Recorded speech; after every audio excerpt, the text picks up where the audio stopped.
આજે ચૈત્ર મહિનાનું 5મું નોરતું અને 5મા નવરાત્રિ નિમિત્તે માં પરમબા પરમેશ્વરી જ્યારે અનેક સ્વરૂપો લેતી હોય, મહિષાસુર નામના દાનવનો માં ભગવતીએ વધ કર્યો અને પરમબા પરમેશ્વરીનો ક્રોધ ભભૂકી ઉઠ્યો છે.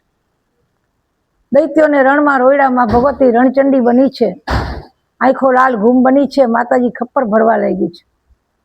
ત્યારે માના ક્રોધને શાંત કોણ કરે? ત્યારે ભગવાન ભોળાનાથે મહાદેવે બાળકનું રૂપ ધારણ કરી માં જ્યાં ચાલી આવતી છે, ખાંડા ખખડાવતી, ખપ્પર ભરતી, એ વચ્ચે બાળક બની સૂઈ ગયા. માની જ્યાં નજર પડી ત્યાં માથી આહકારો નીકળી ગયો. આહ એમ કરી જીભ નીકળી ગઈ. માનું નામ પડ્યું મહાકાલી. કાળ ઉતર્યો એટલે ભગવતીનું નામ મહાકાળી પડ્યું છે. આવી ભગવતી કાલી સ્વરૂપમાં પૂજાય છે.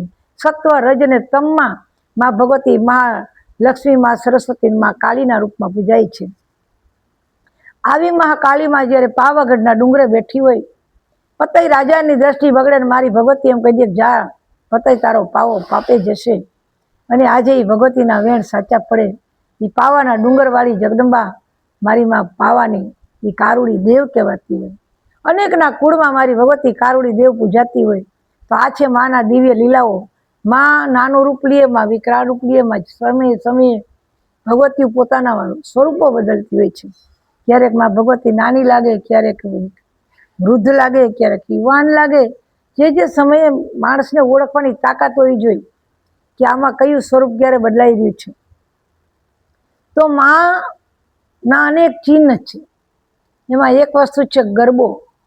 આમ જુઓ તો કાચી માટીનો કુંભ કરે, નાળા મેલે 9, એ નાળે નાળે હોંકારા દઉં તો મોરા તણિયું મોમાઈ.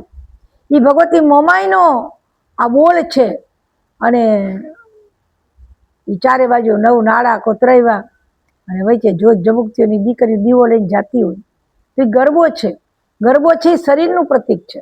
મારા ને તમારા શરીરમાં 9 દરવાજા, નવી રમતકા, 10મે દ્વારે ઓ દર્શાય. એ 9 દરવાજા અને વચ્ચે જોત જબુકતી હોય. એ જો જણણ જણણ જણ જાલરી વાગે. 9 દરવાજા, નવી રમતકા, 10મે દ્વારે ઓ દર્શાય. એ 10મે દ્વારે જ્યારે દર્શન થાય એ છે પરમબા પરમેશ્વરી મણિદ્વીપમાં બિરાજિતમાં ભગવતીના દર્શન. કુંડલીની દેવી એ પરમબા પરમેશ્વરી જાગૃત બને ત્યારે અનેકના કાર્યો થતા હોય. પરમબા પરમેશ્વરીની આ લીલા છે. અસ્તુ. જય સિયા.